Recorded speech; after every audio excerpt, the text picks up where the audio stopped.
Guys, good morning. Eto, hinihingal pa kami, huminto kami rito sa may kurbada. Yan, papunta ito sa Bagong Bayan. Medyo hindi na namin kayang sikaran, pataas na. Pasubida. Kaya yan, tingnan mo yung kasama ko. Pawis na pawis. Wala tayong dalawang pama at saka masamang magpaypay pag pinapawisan tayo. May po dito. Yan, marinig mo lang dito mga huni ng ibon. May paparating yatang mama, ano ba yun, naglalakad lang? Hindi. Nagdaan sila. Ha? Ba talaga itong madadaanan mo rito? Ayan oh. Dito sa likod namin may malaking puno. Ayan. Puno ng... Ano ba yan? Puno ng Jimelina. Jimelina yan. Hindi, malalapad yung dahon. Malalapad yung dahon. Puro mga huni ng ibon.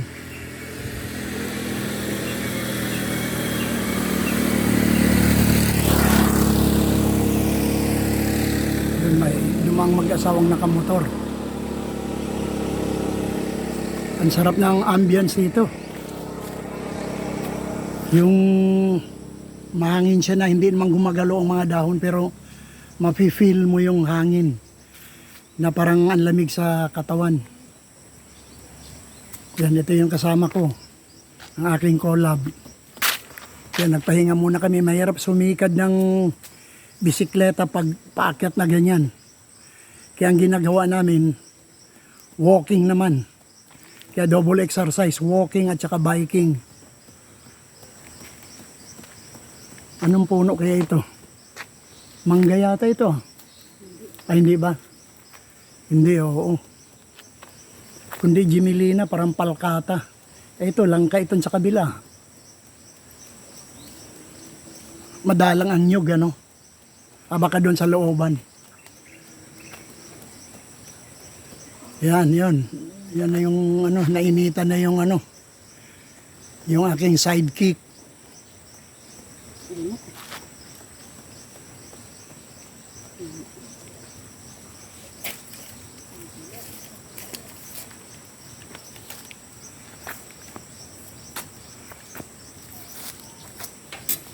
Talagang kung di ka sanay rito guys, medyo matakot ka kasi kagubatan eh. Baka may wild animals. Pero so far naman, wala pa naman kaming na-encounter na ganun. Nakakita na kami ng baboy damo, kaya lang takot naman sila sa tao. Pero minsan may mga wild boar na talagang sumasalakay sa tao eh.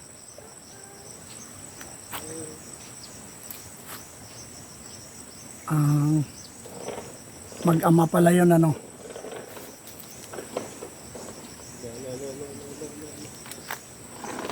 Talagang wala kang maano dito guys, kundi yung yan, bukod sa daan, yan, puro mga puno na gubat. Standby muna, habang nagpapahinga, medyo mag-video muna, para makunan yung buong kapaligiran. Ayan guys, nakikita niyan, puro puno. Wala, nothing but trees. Pero malinis ang hangin dito na nilalanghap. Kasi yung hangin dito, black ng mga puno at saka walang pabrika rito, walang mga kung ano-anong mga machineries, shop, machinery shop. Basta ito lang, ang mga pollution lang siguro dito pag may dumadaang mga sasakyan at saka mga motor na yung umuusok, bumubugan ng mga usok na maitim. Pero wala pa naman dito kasi tinitesting yata bawat mga vehicles dito na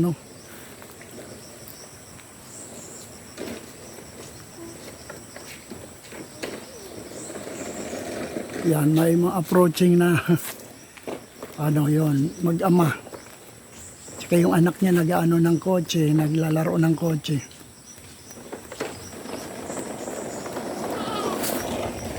Okay. Say hi. Hi. Yan, Chloe, hi.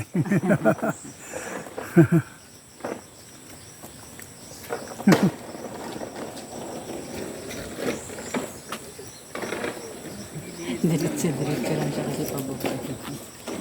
Masubsob.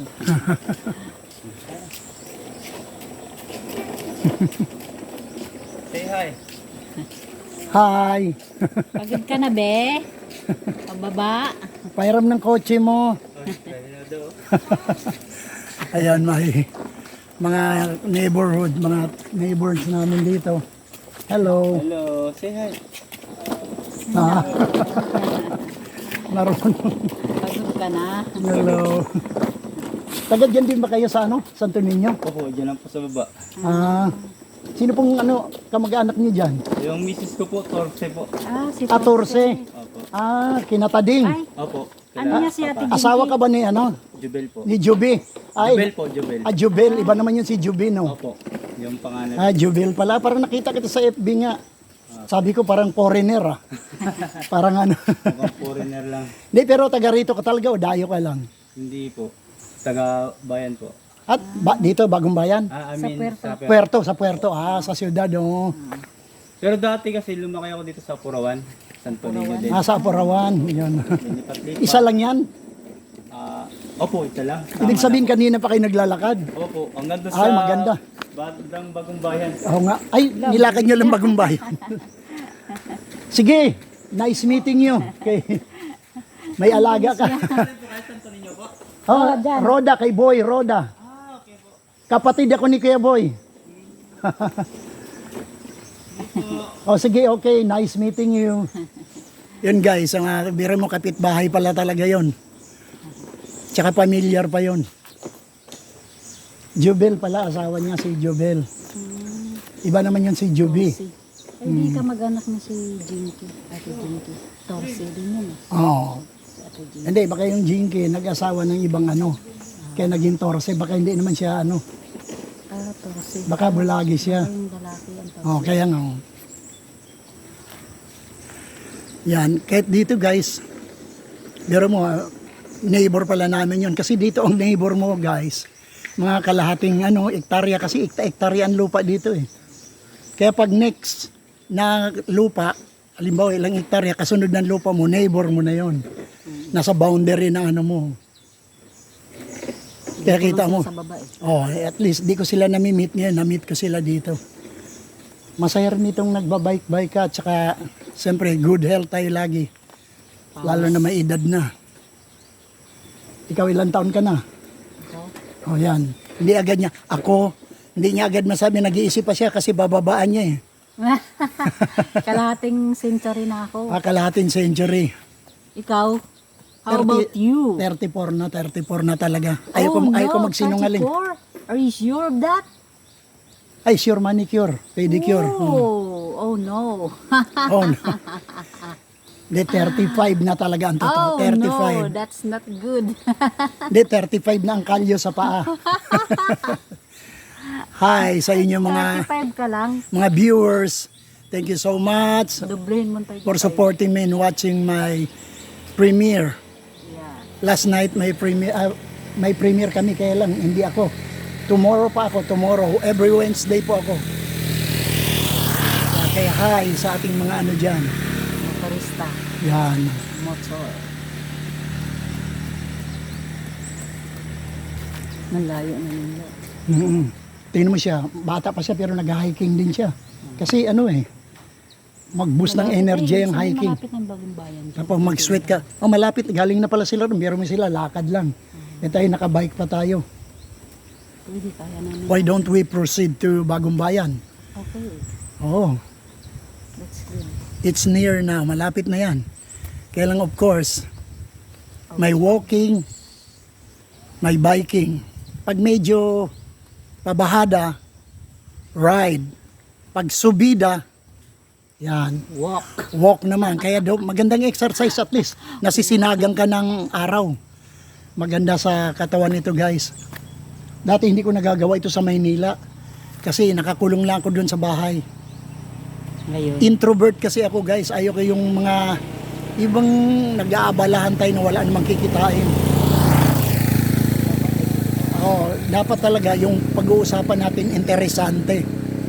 Yung bang may pakinabang kaysa makipagchismisan lang tayo tungkol sa mga kapitbahay natin, ganon. Parang walang business doon. Ngayon, nandito ako sa Palawan. Ang mood ko rito, everyday, maganda, happy hormones ako lagi dito.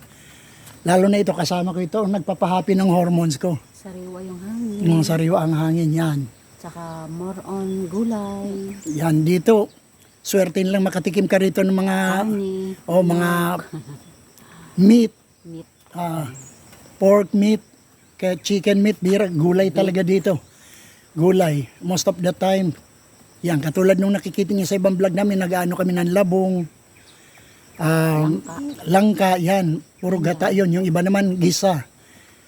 Ang inaano namin, bumibili lang kami sa tindahan ng ano, kasi dito malayo sa ano, malapit sa dagat, kaya lang hindi kami makapunta doon. Hindi pa namin nasubukan pumunta sa dagat. Sa dagat to maraming fish. Maraming isda doon, oo. Maaga tayo pupunta. Dapat maaga, oh. Kaya lang late na rin kami nagigising kasi late din kaming natutulog. Pero unlike na nandoon kami sa Bulacan, minsan 3 o'clock in the morning, gising pa ako. Pero dito, pagdating ng 6, 7, 8, pinakasagad 9, tulog na ako noon. Pero hawak-hawak ko pa yung cellphone ko at saka naka-earpod pa ako. Yan, nakakatulugan ko na yon. Dati wala pa akong earpod, nag-ano lang ko, earphone lang, kaya nagka-diferensya yung isang tenga. Dahil nahatak siguro nung nakatulog na ako. Basta guys, mega love shout out sa lahat. Sa lahat ng atin. Ako, natumba mo yung ano natin. Yung ating vehicular. Yan, ang ganda rito guys. Walang mga masasamang loob dito na nag-aabang sa iyo. Hindi ka matakot kahit nandito tulad niyan, 2 lang kami rito. Wala kang katakutan dito kasi nga ano lang.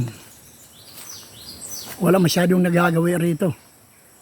Yan tulad nun, dumaan, hindi ko siya kilala. Isipin mo, neighbor ko lang pala. Hindi kasi ako labasin ng bahay guys. Tama lang sa akin yung yan pag na-meet, hello, good morning. Tulad ngayon, yung coincidence lang na nagkita kami ng mama, ano pala, asawa pala yun nung ano, kaibigan, anak ng kaibigan ko. Okay guys, siguro medyo mahaba na yung nasabi ko. Bye bye guys, see you again tomorrow Wednesday.